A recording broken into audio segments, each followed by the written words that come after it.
마태복음 28장 16절부터 20절까지 제가 봉독해 드리겠습니다. 11 제자가 갈릴리에 가서 예수께서 지시하신 산에 이르러 예수를 배웁고 경배하나 아직도 의심하는 사람들이 있더라. 예수께서 나와 말씀하여 이르시되 하늘과 땅의 모든 권세를 내게 주셨으니 그러므로 너희는 가서 모든 민족을 제자로 삼아 아버지와 아들과 성령의 이름으로 세례를 베풀고 내가 너희에게 분부한 모든 것을 가르쳐 지키게 하라. 볼지어다 내가 세상 끝날까지 너희와 항상 함께 있으리라 하시니라. 아멘. 부활하신 주님께서 갈릴리에서 제자들을 만나시고 마지막 당부하는 장면이 오늘 마태복음의 마지막 부분입니다. 예수께서 나와 말씀하여 이르시되 하늘과 땅의 모든 권세를 내게 주셨으니, 성부 하나님께서 예수님, 성자 예수님께 모든 권세를 주셨다는 거예요. 하늘과 땅의 모든 권세를 주셨다. 그러니까 이 세상의 모든 권세를 받은 분이 제자들을 파송하시는 겁니다. 최고의 권세자가 온 우주를 다스리는 하나님의 아들 예수께서 온 세상의 권세를 받은, 하늘과 땅의 모든 권세니까요, 온 세상의 권세를 받은 주님께서 제자들을 파송하시는 거예요. 그게 얼마나 영광이에요. 대통령이 나에게 전권을 주고 어디로 파송한다. 이게 얼마나 영광이에요. 그런데 모든 권세를 가지신 주님께서 우리를 파송하시니 얼마나 영광스럽고 감사한 일입니까? 파송하실 때는요,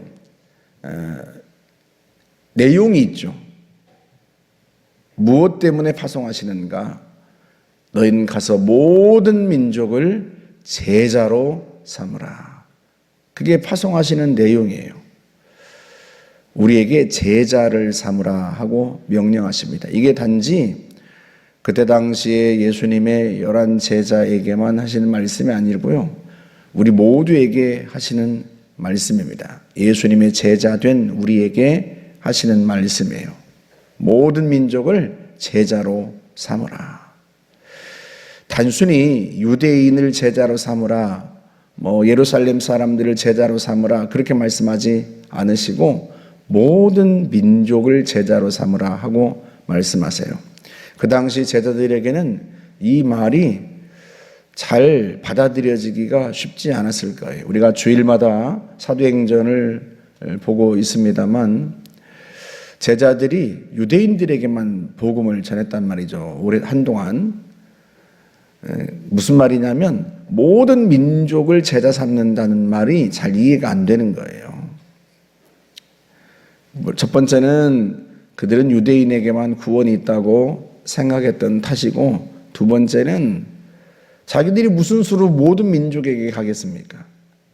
이 갈릴리 촌부들은 무슨 외국어를 배운 적도 없고 대학을 다닌 적도 없고 그런 사람들인데 자기들에게 모든 민족에게 가라고 하시는 말씀이 잘 받아들여지지 않는단 말이죠.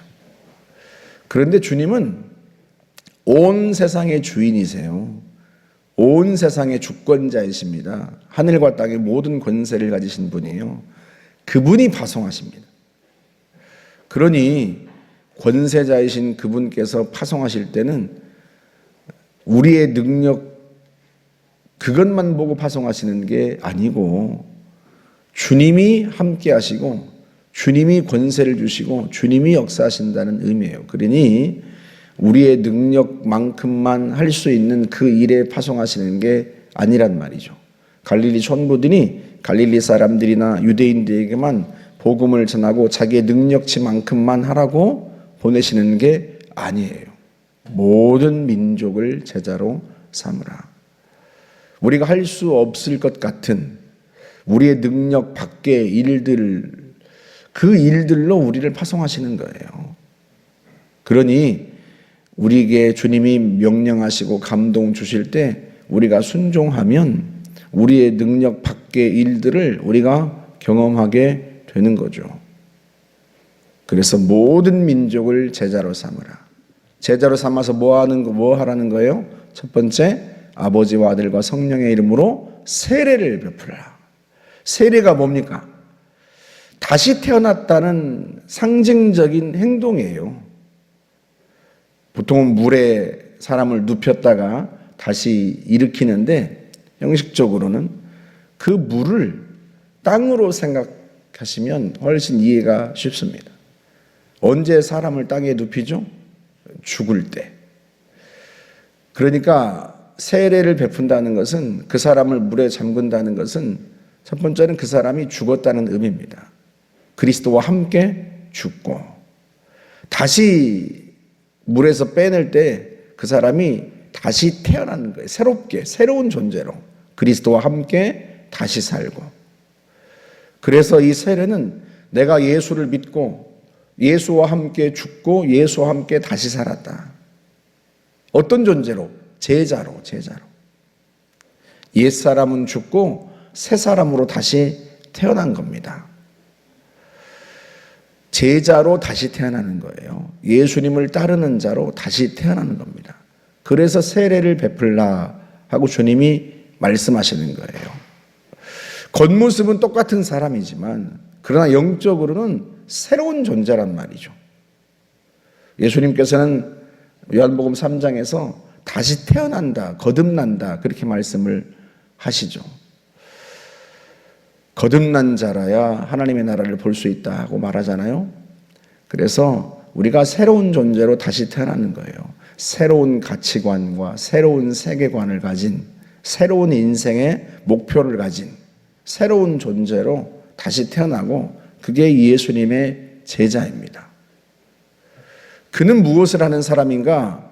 내가 분부한 것을 가르쳐 지키게 하라. 주님의 말씀을 따르는 사람이에요. 주님의 말씀을 따르는 사람. 요한복음 14장 21절에서 주님이 말씀하시죠. 나를 사랑하는 자는 내 계명을 지킨다. 주님이 명령하신 것, 주님이 말씀하신 것, 그걸 따르는 사람, 그걸 행하는 사람이 제자입니다. 그러니까 우리가 예수를 믿고 세례를 받아 새로운 존재로 다시 태어나면 그때부터는 주님의 말씀 따라 순종하며 사는 거예요. 주님이 명령하신 바들을 지키며 사는 겁니다. 그러니까 새로운 삶을 사는 거예요. 예전부터 우리가 행해왔던 그 습관을 따라서 사는 게 아니고 주님의 말씀을 따르는 자, 그게 제자이고요. 그걸 위해서 주님께서 우리를 파송하시는 거죠. 우리도 주님의 명령을, 주님의 말씀을 순종하고 따를 뿐만 아니라 다른 사람들에게 복음을 전해서 그들을 제자로 삼아 세례를 베풀고 주님이 분부하신 것을 가르치고 지키게 하는 거예요. 단지 예수 믿고 나서 천국 간다, 그 정도가 아니고 이 땅에 사는 동안 주님의 명령을 행하는 사람, 주님의 말씀을 행하는 사람, 그게 제자입니다. 그래서 우리가 주님의 말씀을 기록한 성경을 보고 성경을 배우고 말씀을 듣고 하는 거죠. 주님이 뭐라고 말씀하셨는지를 알아야 주님의 말씀을 행할 수 있지 않겠습니까? 그래서 우리가 매 주일마다 또는 매일 성경 말씀을 읽고 또 듣고 배우고 그러는 거죠. 왜?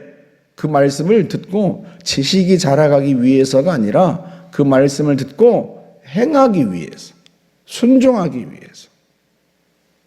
마태복음 7장에서 이미 예수님께서 산상수훈의 결론부에서 말씀을 하셨습니다. 내 말을 듣고 행하는 자는 반석 위에 집을 지은 사람과 같다. 반면에 주님의 말씀을 듣고 행하지 않는 사람은 어떤 사람이라고요? 모래 위에 집을 지은 것과 같다. 모래 위에 지은 집이 어떻게 안전하겠습니까?